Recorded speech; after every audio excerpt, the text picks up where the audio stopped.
Kids. Halo, selamat pagi adik-adik. Senang sekali Kak Yanti dapat menyapa kalian lagi di acara Impact Kids. Semoga kalian semua dalam keadaan sehat. Ya, jadi tetap semangat pagi ini. Kita akan merenungkan firman Tuhan dari Mazmur 37 ayat 20. Tapi sebelum itu, Kak Yanti akan mengajak kalian berdoa terlebih dahulu. Mari kita berdoa. Tuhan Yesus, terima kasih untuk pagi hari yang indah. Terima kasih untuk segala kebaikan Tuhan di dalam hidup kami. Sebentar Tuhan, kami akan merenungkan firman-Mu. Tolong kami supaya kami dapat memahaminya dan dapat melakukannya dalam hidup kami. Dalam nama Tuhan Yesus kami berdoa dan mengucap syukur. Amin.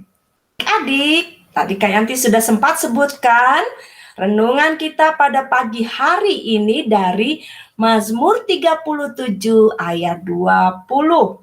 Kak Yanti akan bacakan, kalian yang di rumah baca juga ya.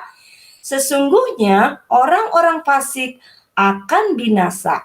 Musuh Tuhan seperti keindahan padang rumput.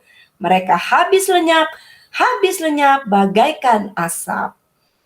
Nah, adik-adik, tahukah kalian apa arti kata fasik? Nah, Kak Yanti cari di kamus. Ternyata arti kata fasik yaitu tidak melakukan perintah Allah, berbuat dosa atau jahat. Nah, di sini Kak Yanti ada sebuah cerita. Ada seorang anak, dia sedang cerita pada temannya bahwa dia mendapatkan nilai 100. Wow, nilainya tinggi sekali.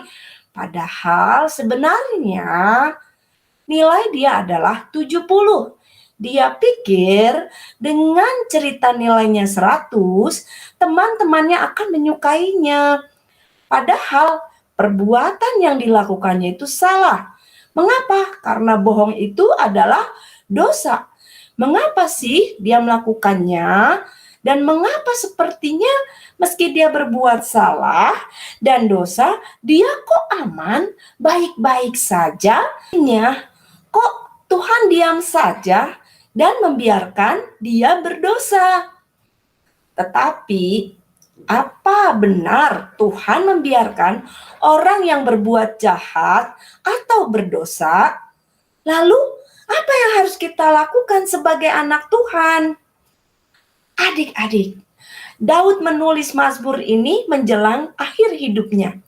Dia telah melihat keadaan di masa itu banyak orang-orang jahat yang hidupnya tenang, seperti terbebas dari hukuman dosa. Dan banyak orang yang baik pada saat itu menderita akibat kejahatan orang-orang itu. Di dalam Mazmur, Daud memberikan suatu dorongan, semangat kepada mereka yang hidup di tengah-tengah orang yang jahat.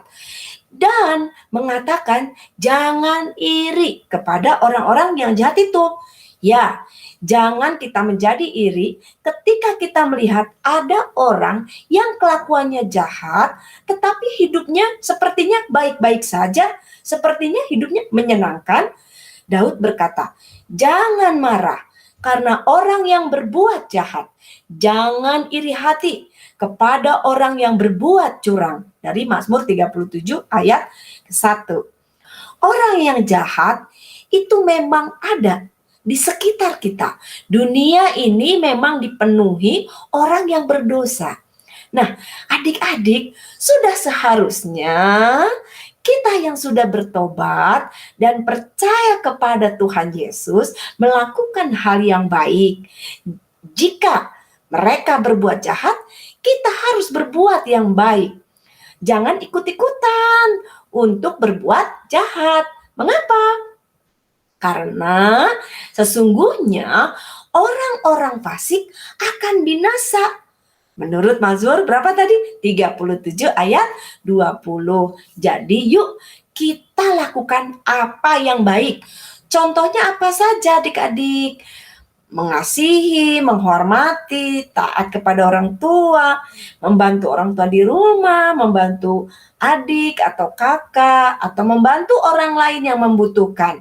Nah, jauhilah yang jahat dan lakukanlah yang baik seturut dengan apa yang dikehendaki Tuhan. Anak-anak Tuhan harus selalu melakukan apa yang baik supaya menjadi garam dan terang dunia. Mari kita berdoa. Tuhan Yesus, terima kasih untuk firman-Mu pagi hari ini. Kami kembali diingatkan sebagai anak-anak Tuhan, kami harus melakukan apa yang baik dan menyenangkan hati Tuhan. Kalau ada orang yang melakukan apa yang jahat, biarlah Tuhan boleh menolong mereka, menyadarkan mereka. Terima kasih Tuhan, kami mau menyerahkan doa kami hanya ke dalam tangan-Mu. Ampuni setiap salah dan dosa kami. Hanya di dalam nama Tuhan Yesus kami berdoa dan mengucap syukur. Amin. Baik adik-adik, nah saatnya Kak Yati harus berpisah dengan kalian. Sampai jumpa lagi di acara Impact Kids selanjutnya. Tuhan Yesus memberkati dan tetap jaga kesehatan. Oke, Tuhan Yesus memberkati. Bye.